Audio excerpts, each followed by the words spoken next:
High tech ವತಿಯಿಂದ ಕೇಂದ್ರ ಸರ್ಕಾರದ ಕಾರ್ಮಿಕ ವಿರೋಧಿ ನೀತಿಗಳನ್ನು ವಿರೋಧಿಸಲು ದುಡಿಯುವ ಜನಸಮುದಾಯದ ಸಮಸ್ಯೆಗಳನ್ನು ಪರಿಹರಿಸುವಂತೆ ರಾಜ್ಯ ಸರ್ಕಾರವನ್ನು ಒತ್ತಾಯಿಸಲು ಮತ್ತು ಕಾರ್ಮಿಕರ ಕನಿಷ್ಠ ವೇತನ ಜಾರಿ ಮಾಡುವಂತೆ ಹಾಗೂ ಗೌರವಧನದ ಹೆಚ್ಚಳಕ್ಕಾಗಿ ಬಿಸಿಯೂಟ, ಅಂಗನವಾಡಿ, ಆಶಾ, ಕೈಗಾರಿಕಾ, ಕಟ್ಟಡ, ಸಾರಿಗೆ, ಬಿಡಿ, ಪ್ಲಾಂಟೇಶನ್, ಬ್ಯಾಂಕ್, ವಿಮಾ, ಗಣಿ ಕಾರ್ಮಿಕರಿಂದ ಮುಂದಿನ ತಿಂಗಳ ಫೆಬ್ರವರಿ 1ರಂದು ಬೃಹತ್ ಪ್ರತಿಭಟನೆ ಮತ್ತು ಬಹಿರಂಗ ಅಧಿವೇಶನ, ಬಜೆಟ್ ಪೂರ್ವ ಜನಾಗ್ರಹ ಬೆಳಿಗ್ಗೆ 10:30ಕ್ಕೆ ಫ್ರೀಡಂ ಪಾರ್ಕ್ ಬೆಂಗಳೂರಿನಲ್ಲಿ ನಡೆಯಲಿದೆ.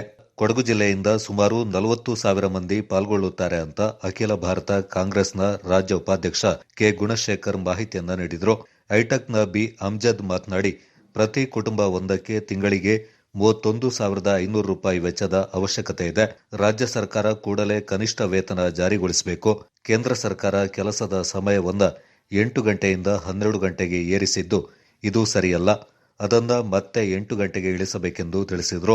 ಗೋಷ್ಠಿಯಲ್ಲಿ ದಲಿತ ಹಕ್ಕುಗಳ ಆಂದೋಲನ ಸಮಿತಿಯ ರಾಜ್ಯ ಸಂಚಾಲಕ ರಮೇಶ್ ಮಾಯಂಬಡಿ, ರಾಜ್ಯ ಸಮಿತಿ ಸದಸ್ಯರಾದ ದರ್ಶನ್ ರಾಜ್, ಮೋಹನ್ ಪಾಲ್ಗೊಂಡಿದ್ದರು.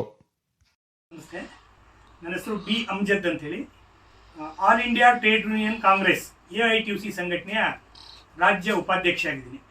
ನನ್ನ ಹೆಸರು ಕೆ. ಗುಣಶೇಖರ್ ಅಂತೇಳಿ, ನಾನು ಕೂಡ one of the AITUC vice president, all India trade union Congress Karnataka ರಾಜ್ಯ. ರಮೇಶ್ ಮಾಯಂಬಡಿ, ಆಲ್ ಇಂಡಿಯಾ ದಲಿತ ರೈಟ್ಸ್ ಮೂವ್ಮೆಂಟ್ನ ರಾಜ್ಯ ಸಮಿತಿ ಸದಸ್ಯರಾಗಿದ್ದೆ. ಮಣಿ ಕೊಡಗು ಜಿಲ್ಲೆ ವೈಸ್ ಪ್ರೆಸಿಡೆಂಟ್ AITUC. ನನ್ನ ಹೆಸರು ಧರ್ಮರಾಜ್ ಅಂತೇಳಿ, ನಾನು ಯುನೈಟೆಡ್ ಪ್ಲಾಂಟೇಶನ್ ವರ್ಕರ್ಸ್ ಯೂನಿಯನ್ನ ಡೆಪ್ಯೂಟಿ ಜನರಲ್ ಸೆಕ್ರೆಟರಿ.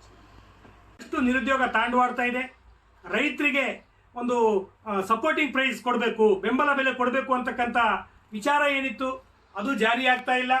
ನಿರುದ್ಯೋಗ ಸಮಸ್ಯೆನೂ ಕೂಡ ಅದು ಜಾರಿ ಆಗ್ತಾ ಇಲ್ಲ.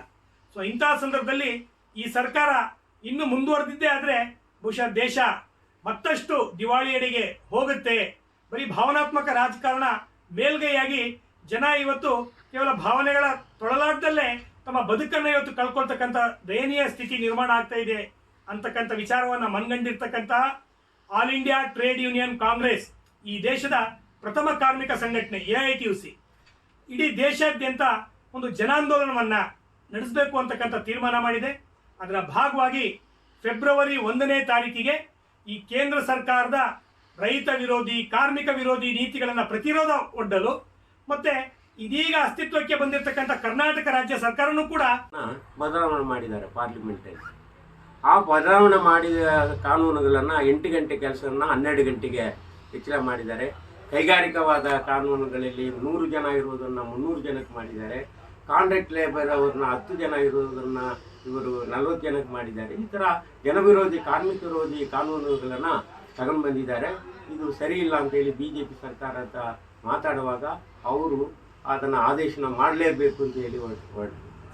ಕಾಂಗ್ರೆಸ್ ಸರ್ಕಾರ ಬಂದ ಮೇಲೆ ಅದನ್ನು ನಾವು ಹಿಂದಕ್ಕೆ ಪಡಿಬೇಕು ಅಂತ ಹೇಳುವಾಗ ಕಾಂಗ್ರೆಸ್ ಸರ್ಕಾರ ಇದ್ರ ಬಗ್ಗೆ ನಾವು ಯೋಚನೆ ಮಾಡ್ತಾ ಇದ್ವಿ, ಅದ್ರ ಬಗ್ಗೆ ನಾವು ಯೋಚನೆ ಮಾಡಿ ನಿರ್ಧಾರ ತಗೊಳ್ತೀವಿ ಅಂತ ಹೇಳಿದ್ದಾರೆ.